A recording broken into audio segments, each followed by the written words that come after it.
Welcome to Whisperwood Stories.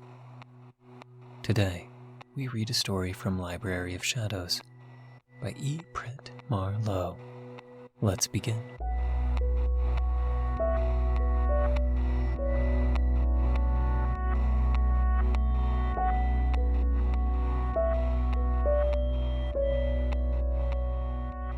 How to Train a Crow to Kill, a study in crowatology. It took 200,000 years for the human population to reach 1 billion. Then, it took 200 years for our human population to reach 7 billion. Want to know how long it will take to drop to zero? Ask the crows. I'm not saying they'll answer, but they know. They know many things, like the proper way to compost a human corpse. A bit of morbid wisdom, perhaps, but it's second-hand wisdom to them. Why? Because our bond with the crows is as ancient as the stars. We've woven them into our progeny, far more than the dogs, the cats, or the cows. Murder is as much a part of our history as farming and, dare I say, just as significant. Cows adapted to farming, same as the crows adapted to killing, by transmuting its own actions to befit those of its masters, and thus it became an expert assassin. Where then, might you ask, is the history of crow domestication?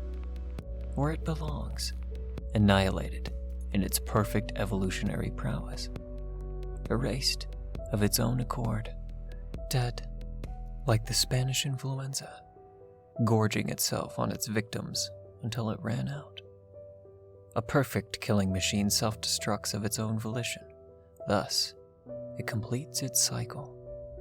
Humanity's bond with crows was a mutually assured destruction. Our love for one another, dare I say, rivaled the love we have for dogs. Our animosities and jealousies worked in quite the same way. Did you know a crow remembers both the face of a friend or an enemy? Some would say they never forget a friendly face. Others remember their scorn with the utmost respect, veneration, and terror. A crow is an affectionate and generous friend. If you offer them kindness, they'll return it tenfold. If you offer them hate, well, don't. The love of crows is an inherited promise of our mutual success, possessed of an ancestral magic. And still, they are dark, mysterious, enigmatic figures that none should completely trust. A crow is so loyal in its affection that you'll never have to ask it to commit murder. It'll know, without a word, the wrath in your heart, and act on it without command. What I say instead is, let it go. And they do. One crow lets go an eye, another a second eye, another lets go a kidney, and another a shin, a rib, a mandible, a gallbladder. 2 more go for the eyes, of course. Crows love to collect the eyes, like trophies. The man falls. Dozens more. Let him go. Pecking. The man kicks, screams, cries. Blood trickles from his pockmarked face. The bastard suffers. All is right with the world. I say, let it go. A refined, dark sense of humor is inherent in all crows. They get a good laugh from simple things, like shitting on passerby. Sometimes they like to steal money from one pocket and airdrop it into another. They can also communicate with eloquent voices that are not their own. They've mastered human language to the point where they can mimic anyone they'd like. How do they use such skills? To start fights in bars. To pit children against each other in schoolyards. A bit of fun is all it is. It's not their fault their sensibilities tend to be a bit darker than ours. They're not as attached to humanity as they once were, so they see no problem in sowing discord between us. They kill more often than not, in silence. People, animals, insects, all possessed with the potential for death and circumstance. Crows love to alter circumstance in the name of a good joke. A common cause of death linked to a crow is accidental homicide. A crow will wait for hours in a tree, where a sharp curve in the road makes for the perfect crime scene. They'll wait for the perfect moment to swoop down and send the car flying off a cliff. Or they'll leave a few acorns out too far on an icy pond. A squirrel will brave the frigid landscape, not realizing a crow laid out the perfect trap. A murder of crows will dive bomb with the tenacity of B-2 stealth bombers. A squirrel shatters the ice of its own panicked volition. It slips into the cold recesses. It sinks. It dies. Crows are good at what they do. They kill without killing, and get a good laugh. So, you want to befriend a crow. After all I've said, you still want a little crow companion. Fair enough. I'm sure all this talk of car accidents and eye pecking sounded too fun to pass up. Let's start with the basics. Step 1. I'm sure many of you have viewed crows as simple trash birds, but I assure you, their tastes are quite refined. Sure, they'll dive bomb a dumpster to appease their bellies, but that has more to do with what we throw out. Human trash is a cornucopia of delicious, gluttonous waste. Fat idiots discard the most delicious leftovers on the planet. They'll gladly battle pelicans and pigeons to taste that decadent filth. Feed them. Let them feast. This might sound simple, but finding the right food to align with their diets isn't easy. A nice bowl of peanuts and grapes will usually grab their attention. Presentation is everything. If you are in the possession of a Gretchen urn or decadent gold-plated fruit bowl, it will be most beneficial. The other issue with feeding them is that rotten bastard blue jay is likely to steal it. They're much faster than crows. It's difficult to get the attention of a crow before a blue jay will snatch away its meal, but always worth the effort. Keep an eye on your offerings. If you see a blue jay, scare it off. The longer they stay away, the better your chances of attracting a crow. Step 2. Talk to them.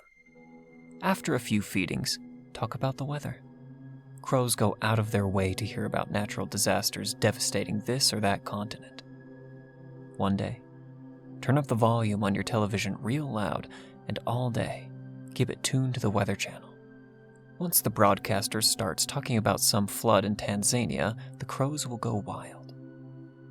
I assure you, it's more complicated than I'm making it out to be, but it's simpler to try it yourself. You have to learn how to talk to them about it, as it's nothing that we're accustomed. What I find easiest is a simple, "How about the weather?" comment. They eat that up. They won't shut up, and they expect you to listen. They'll quiz you on what you remember, and what you don't remember, they'll repeat, often. Master the second step, and they'll never abandon you. This is, in part, because they hate losing friends that care about the weather. Step 3. Let them in. Crows don't need a place to stay, but once you're their friend, they like to check up on you.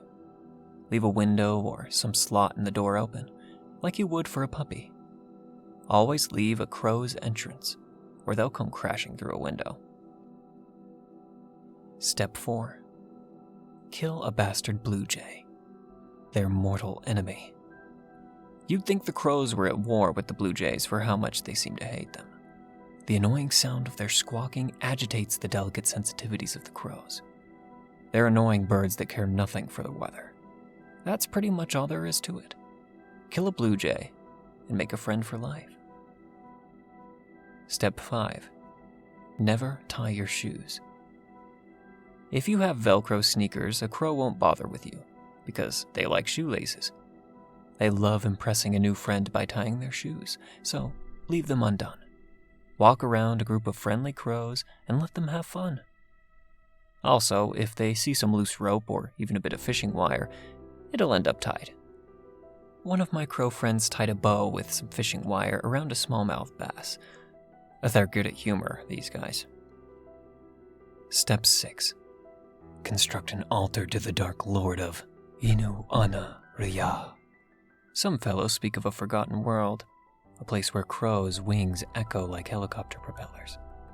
It is there that crows are taught the old ways, when men first molded them, and perhaps they did the same to us.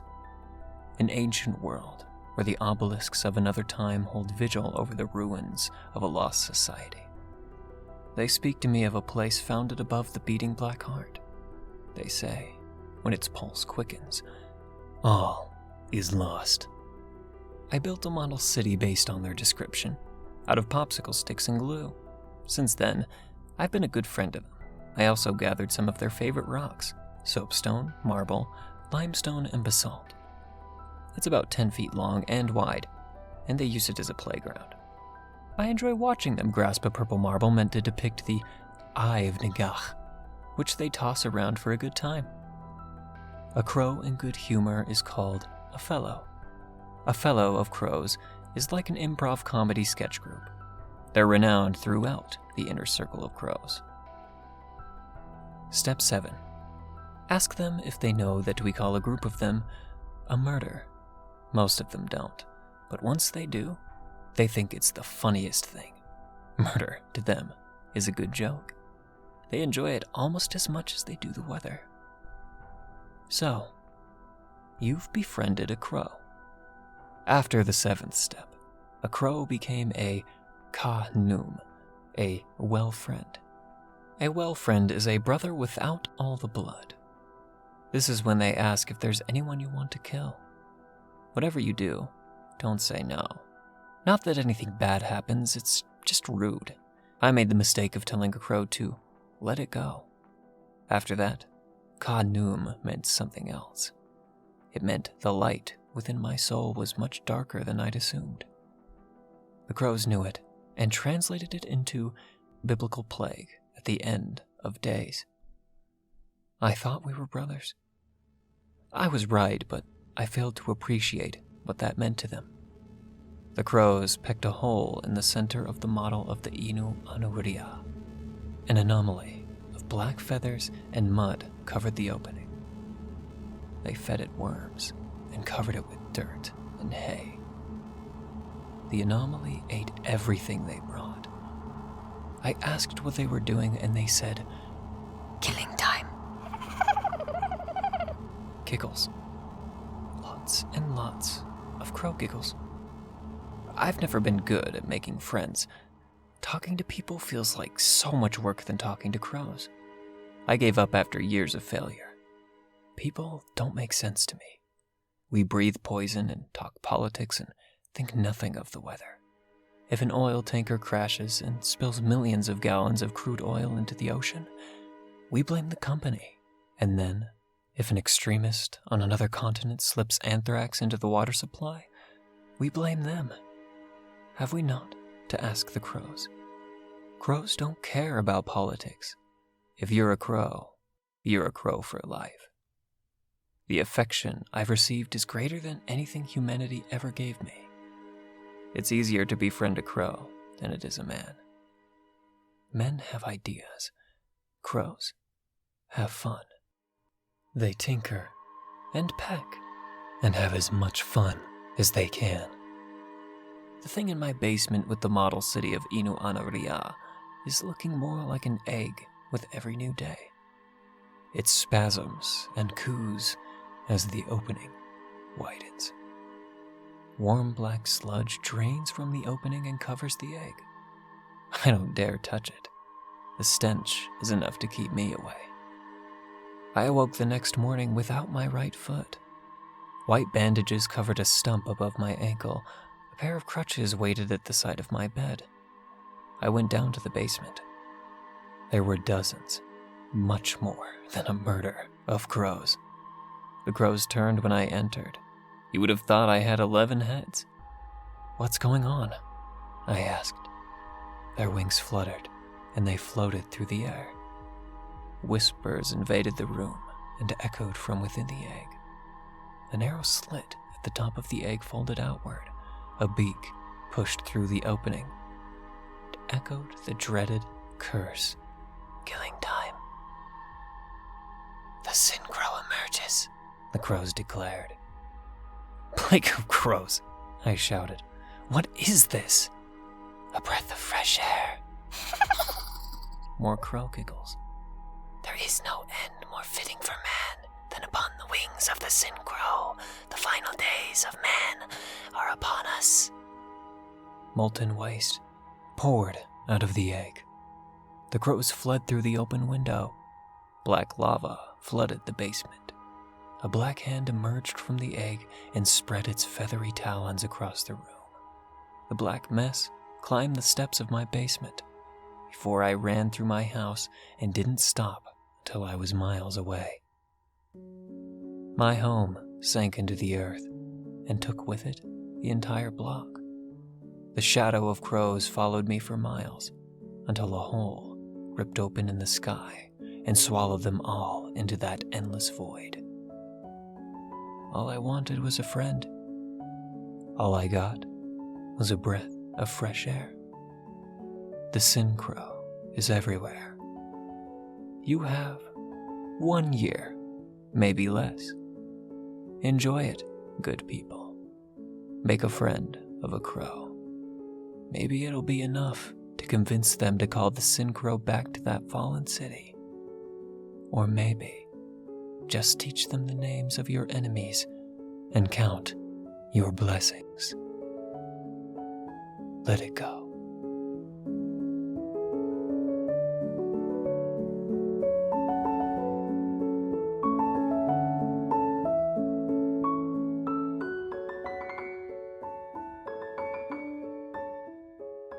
Thank you for listening to Whisperwood Stories.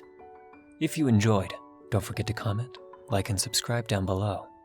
Do you have a story that you'd like me to read here?